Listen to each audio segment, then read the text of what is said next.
Matapos nga matalo ni Song Jinwoo ang boss ng dungeon na si Baraka sa tulong ng kanyang Shadow Army from episode 2, ay ngayon may makikilala tayong misteryosong karakter na lumitaw na lang bigla sa isang A-rank dungeon.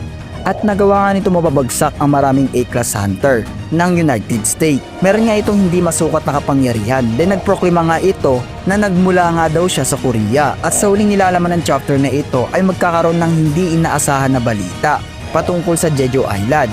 Naging alarming nga ito sa Japan at Korea dahil isa itong S-rank mission. Kaya't mas mabuting tapusin mo ang video na ito. Hi, di Senpai ko. Kung bago ka nga lang dito, please follow and subscribe na. By the way, mas maaga po ako nag-upload sa Facebook, kaya't mas mabuting doon kayo manood. Balik pag-uusapan nga natin dito ang chapter 56 ng Solo Leveling or ang episode 3 part 1. So ano pang hinihintay natin? Let's go! Sa last episode nga ng anime ay nakita natin si Jinho, Songyi at Song Jinwoo na magkasama sa sasakyan. After nga nilang matis si Songyi ay nag-proceed na sila sa pag-raid ng dungeon. As you can see nga sa panel na ito, naging madali lang kanila Jinwoo kalabanin ang mga monster sa low rank dungeon dahil sa tulong ng kanyang Shadow Army. Naiwan nga frustrated si Yoo Jinho sa kanyang nasaksiyan, knowing na isa pala daw ito sa mga abilidad ng ating bida. Kaya't napatanong si Song Jinwoo kung ngayon lang ba daw iyon nakita ng kanyang kaibigan. Nag-response naman si Yoo Jinho na amaze ang reaksyon kung skills ba daw iyon ng ating bida. Nagsalita na nga lang si Song Jinwoo na masyado nga daw complicated i-explain yung bago niyang skills. Pero nakatulong nga daw ito sa kanya para mag-hunt sa dungeon at kumuha ng mga kristal. Nalungkot nga ang kaibigan ng ating bida sa kadahilanan para sa kanya ay naagawan na siya ng mga Shadow Army ni Song Jinwoo ng karapatan upang gawin rin yung kanyang tungkulin as a raid partner. Kaya tumingi ito ng permiso kay Song Jinwoo kung pwede ba daw siyang mangolekta ng mga kristal. Ngumiti na nga lang ang bida natin nung marinig ito coming from Yoo Jinho. Kaya't napaisip siya na napaka-amazing daw ng personality ni Yoo Jinho. Despite of having Shadow Army ni Song Jinwoo, ay mas pinili niya pa rin maging useful at tumulong sa ating bida. As you can see nga ay nakipag-cooperate na nga si Yoo Jinho sa Shadow Army ni Song Jinwoo para mangolekta ng mga kristal. Kahit kinakabahan ito sa appearance ng Shadow Soldier. At sa ilang araw lang ay nagawa ni Song Jinwoo matapos agad ang 19 raids. Sa kabilang dako naman sa lugar ng Eastern United States ay meron na lang nag-appear na isang A-rank dungeon sa inabando ng mining tunnel. Meron nga tayong makikitang isang A-rank hunter na si James na pinagpapawisan sa kanya natuklasan sa kadahilanang nagawa ng isang misteryosong lalaki ang buong attack force na binubuo ng mga A-rank hunter. Ayon pa sa kanya na isa nga daw itong human type monster. Sa extraordinary nito pinoposes na kapangyarihan. Winiga pa nga ni James na wala nga daw silang makita ng mga monster sa dungeon na iyon. Kaya't naging masama yung kutob nila. Then bigla na lang nagpakita ang lalaki na ito na mayroong malakas na enerhiya. Nagawa nga daw ng misteryosong lalaki ma-detect as a A-rank dungeon kahit siya lang mag-isa. Kaya't para kay James ay imposible daw iyon na isang monster lang ang meron sa A-rank dungeon. So sa madaling sabi, na yung lalaki na ito ay equal sa A-rank dungeon na need pa na maraming S-class or A-rank para magtulong-tulong. Tinawag nga ng lalaki si James. Nag-response naman si James na wag daw lalapit ang lalaki. Pero sinabi ng misteryosong lalaki na hindi niya nga daw tinapos yung mga hunter na kasama nito. Bali nawalan nga lang daw ito ng malay sa atake niya. Napatanong nga yung lalaki kung bakit daw siya inatake, isa nga daw siyang tao. Doon napagtanto ng lalaki na hindi nga siya maintindihan ng hunter, knowing na isa siyang intruder sa bansa nila.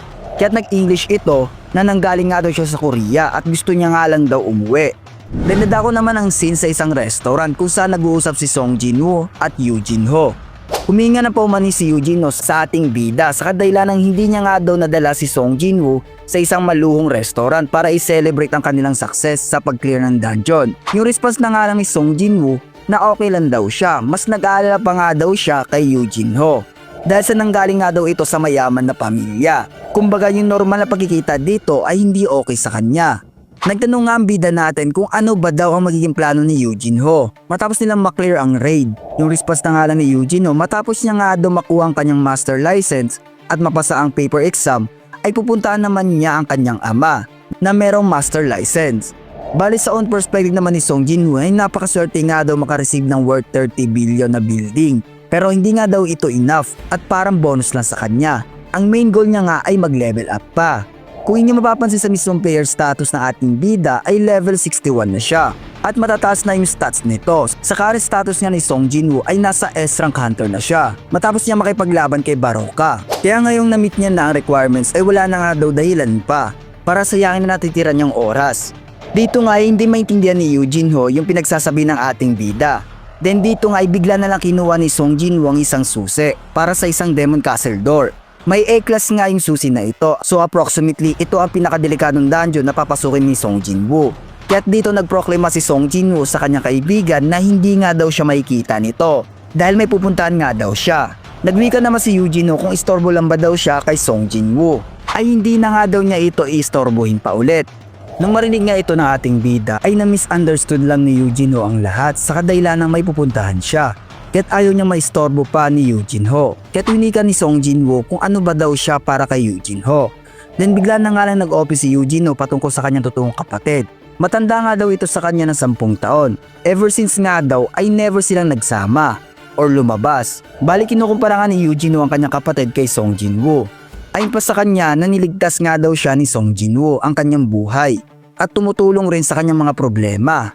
So basically mas tinuturing pa daw ni Eugene Ho ang ating bida bilang totoo niyang kapatid. Nung marinig nga ito ni Song Jin-woo ay bigla na lang siya natulala.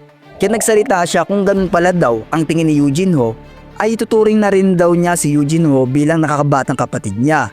Natouch nga ang kaibigan ni Song Jin-woo sa kanyang narinig at nag-request nga ito kung pwede ba daw yakapin niya si Song Jin-woo. Nag-response naman ang ating bida na lasing ka lang at dito nga ay narinig ni Song Jin-woo coming from TV News at nakita ang mukha ni Baekhyun Ho na nagsasalita patungkol sa mga namayapang guild member niya na A-rank at B-rank hunter. Ayon pa sa reporter na nagtanong na may rumors nga daw coming from survivors na meron daw tumulong sa kanila. Nag-response naman si Baekhyun Ho na base daw sa investigasyon ay wala nga daw outsider na tumulong sa kanyang guild member. Bali nilihim nga ni Baekhyun Ho yung pagligtas ni Song Jin-woo sa White Tiger Guild.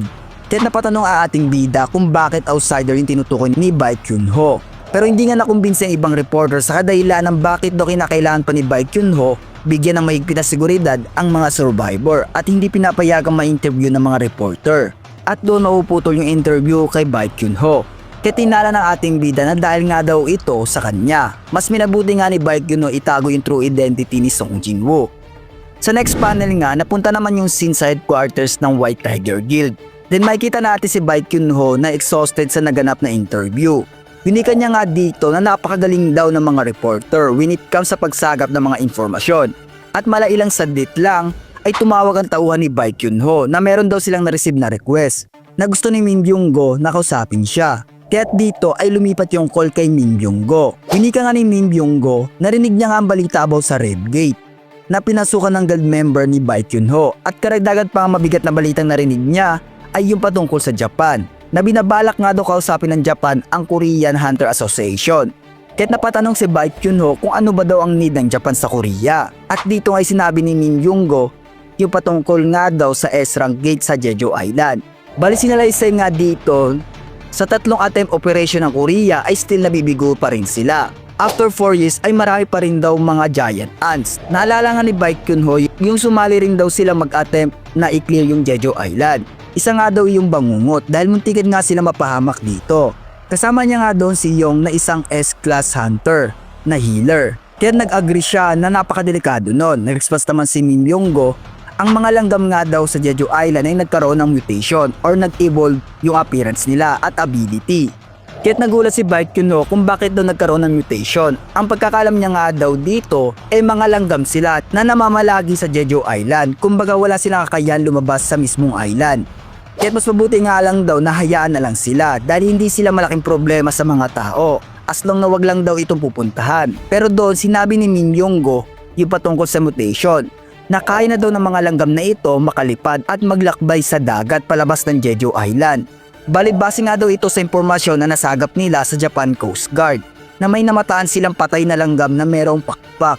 Nakakapangilabot nga daw ito kung tutuusin. Sa kadahilan na kaya ng mga langgam mag-evolve for their own survival. Kumbaga napaka-alarming nito sa Japan at Korea at doon magwawakas ang chapter 56 na solo leveling. If you like this video, can I have a like, share, and subscribe para lagi ka updated sa mga bago release video natin. This is Senpai Koy, see you in next video.